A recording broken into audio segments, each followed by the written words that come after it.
I came into being in a small workshop in Manchester, England, in the spring of 1914. Skilled hands stitched my leather panels together with precision and care. Every thread that bound me was a promise of joy, a testament to human skill. I wasn't just assembled, I was crafted. Each of my 6 panels was cut from tanned cowhide, my creator's rough fingers working patiently by gaslight. The leather was stiff at first, reluctant to take shape, but it yielded to his experienced touch. "This one's a good weight," he muttered, as he completed the final stitches. His calloused thumb pressed against my surface, testing my resistance. I was firm, but yielding, precisely as I was meant to be. I remember the day I was purchased, July 28, 1914. A young soldier named Thomas visited the shop just before departing for training. The world was changing. Austria-Hungary had just declared war on Serbia. But Thomas didn't speak of politics or conflict as he handed over his hard-earned shillings. His eyes shone with simple joy as he bounced me in his hands. "My mates will love this," he said, tucking me carefully into his kit bag. I traveled with Thomas across the English Channel in late autumn, nestled among his sparse belongings. Letters from home, a wool sweater knitted by his mother, a small Bible with a fraying cover. The journey was long, the ship crowded with young men in khaki uniforms, their faces a mixture of excitement and apprehension. We arrived in Belgium as the leaves were falling. The training fields had been pleasant. Enough. Muddy but filled with laughter as soldiers kicked me around during rare moments of leisure. But by November, the reality of war had settled in. The Western Front was taking shape, a jagged line of trenches stretching from the North Sea to Switzerland. I stayed with Thomas in the trenches near Ypres. The sounds there were nothing like the cheering crowds of a proper football match. Artillery shells screamed overhead. Machine guns rattled. Men spoke in hushed voices. I remained in Thomas's kit bag most days, a reminder of a normal life that seemed increasingly distant. Sometimes during lulls in the fighting, he would take me out just to hold me, thumbs tracing my stitching, eyes distant with memories of village greens and weekend matches. December arrived with bitter cold. The trenches filled with icy water, men huddled together for warmth, their breaths forming clouds in the frigid air. No one spoke of home anymore. No one mentioned Christmas approaching, until one evening when everything changed. December 24th, 1914, the Western Front near Ypres, Belgium. I lay forgotten at the bottom of Thomas's kit bag as darkness fell across no man's land. The evening began like any other, the sporadic crack of rifle fire, men hunched in muddy trenches, the biting, cold seeping through sodden wool uniforms. But something was shifting in the frozen air. It started with singing, faint at first, barely audible over the wind whistling through barbed wire. "Stille Nacht, heilige Nacht." The German voices rose from trenches barely 60 yards away. Thomas and his comrades listened in silence, exchanging puzzled glances. Then, hesitantly, British voices responded with "Silent Night." 2 enemy choirs, separated by shell holes and hatred, finding harmony in the darkness. I felt Thomas's hands close around me as he rummaged through his bag. "I've got it," he whispered to his sergeant. "Something to offer them." Dawn broke on. Christmas morning with an unusual silence. No artillery, no gunfire, just stillness across the scarred battlefield. Then a voice called out in heavily accented English, "English soldiers, Merry Christmas!" A German soldier stood atop his trench, unarmed, hands raised. After a moment's hesitation, Thomas's sergeant stood too. "Merry Christmas, Fritz!" More men emerged cautiously from both sides, meeting in no man's land. They shared cigarettes, chocolate, photographs of loved ones. Languages mixed and mingled, broken English, attempted German, gestures that needed no translation. Then Thomas pulled me from inside his coat. "Football?" he called out, holding me high. A cheer went up from both sides. Men cleared a makeshift pitch between shell craters, using helmets to mark goalposts. I felt Thomas's foot against my leather for one perfect moment, and then I was airborne, soaring over churned earth that had witnessed so much death. I flew from English boots to German hands, from Scottish kicks to Bavarian headers. With each pass, each save, each goal celebrated with multilingual shouts, I absorbed their stories. These men had been trying to kill each other yesterday. Tomorrow they might again. But today, I connected them. I felt the vibrations of their laughter through my stitched panels. Their boots, meant for marching to war, now pivoted and danced around me in play. Mud caked my surface, Belgian soil mixed with blood from both sides. Now just the innocent dirt of a playing field. For 90 precious minutes, I wasn't a soldier's memento. I was my true self, an instrument of joy, a vessel for human connection. And while artillery pieces stood silent and unused on both sides of the impromptu pitch, the match ended with no clear victor. Some said 3-2 to the Germans, others claimed a diplomatic 3-3 draw. Truth was, no one was really counting.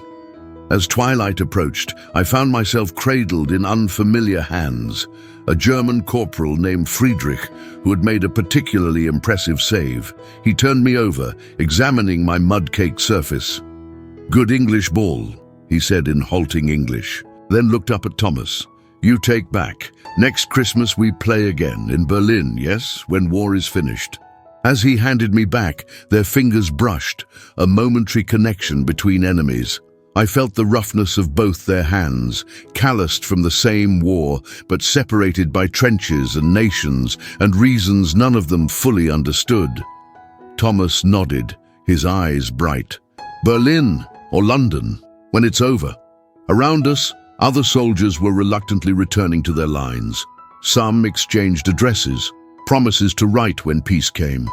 Officers on both sides were beginning to look uncomfortable with the fraternity, issuing orders to return. That night, back in the British trench, I listened to the men talk in hushed tones. They spoke of the Germans not as faceless enemies, but as Fritz, who collected postage stamps, Hans, who had been a baker in Munich, Karl, who showed them pictures of twin daughters he'd never met. "They're just like us," Thomas whispered in the darkness. "That's what makes it worse," his friend replied. The next day, December 26th, a distant rumble of artillery resumed. By midday, bullets were again flying over no man's land. The war machine had restarted.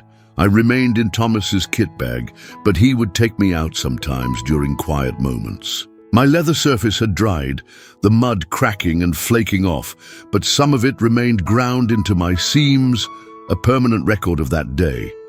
January 1915 brought renewed offensives. February brought deeper cold and trench foot. March brought reinforcements who hadn't experienced the Christmas truce, men who looked confused when veterans mentioned football with the enemy. In April, near Saint-Julien, the Germans released clouds of chlorine gas that rolled yellow-green across the fields. Thomas carried me as they retreated, coughing and choking. That night, as medical orderlies moved among the gasping men, I heard officers discussing the breach of rules of war. "Seems the Christmas spirit didn't last," someone said bitterly. The war was changing, hardening.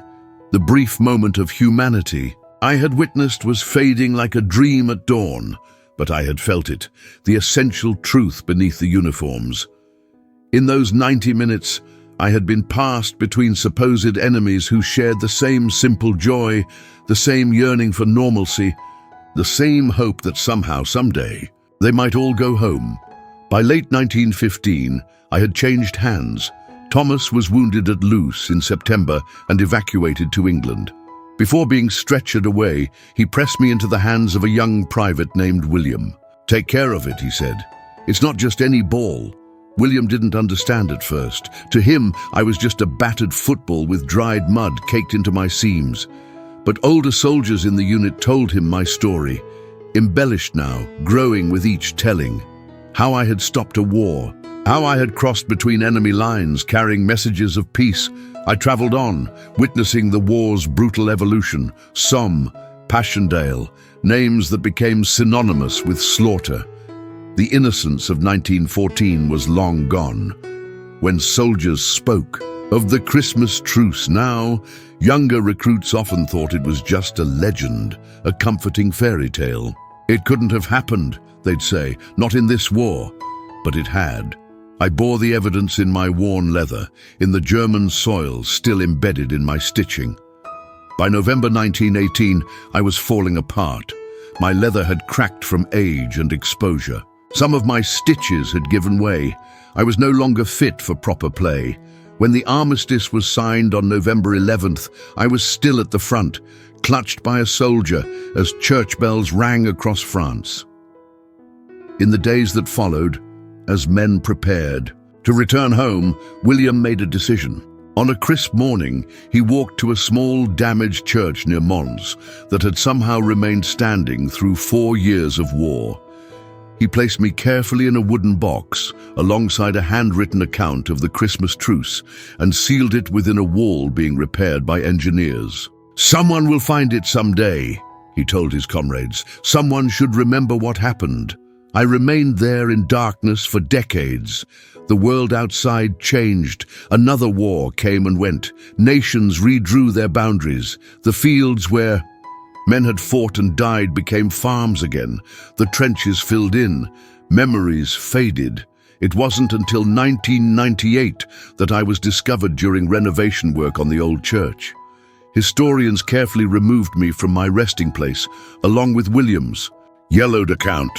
My leather was stiff and faded, but much of me remained intact, a tangible connection to a moment when humanity emerged from the chaos of war. Now I rest in a climate-controlled display case in the In Flanders Fields Museum in Ypres. Thousands of visitors pass by me each year. Some pause, reading the placard that tells my story. Some take photos. Others simply stare, trying to imagine that frozen Christmas when I flew between trenches. I can no longer feel the press of a boot against my surface or the grip of a soldier's hands. But I remember. I remember the sound of laughter rising above. A battlefield. I remember the mud of no man's land clinging to my panels. I remember being more than just an object. For 90 minutes, I was a bridge between enemies. Epilogue. The ball's reflection. What is it about play that cuts through the artificial barriers we create? I was just stitched leather filled with air, yet I carried something powerful enough to temporarily silence guns along the Western Front. Perhaps in those moments of shared joy, those men remembered their common humanity, something easily forgotten in the machinery of war. I've observed humanity at its worst and at its best.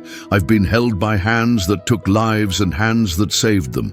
Through it all, I've learned that connection is our natural state. Division is what requires effort. The Christmas truce of 1914 is often dismissed as a mere footnote in history, a brief, beautiful anomaly in years of industrial slaughter. But I was there. I felt the hesitant kicks of men who chose, if only for a moment, to see the human being behind the uniform. That choice remains available to us all, every day. We don't need a war to recognize our shared humanity, nor do we need a truce to choose connection over division. The men who played with me that Christmas morning didn't end the Great War, but they reminded each other, and now remind us, of what remains possible even in our darkest hours. I am just a ball. But for 90 minutes I carried the weight of hope across a battlefield. What could you carry today?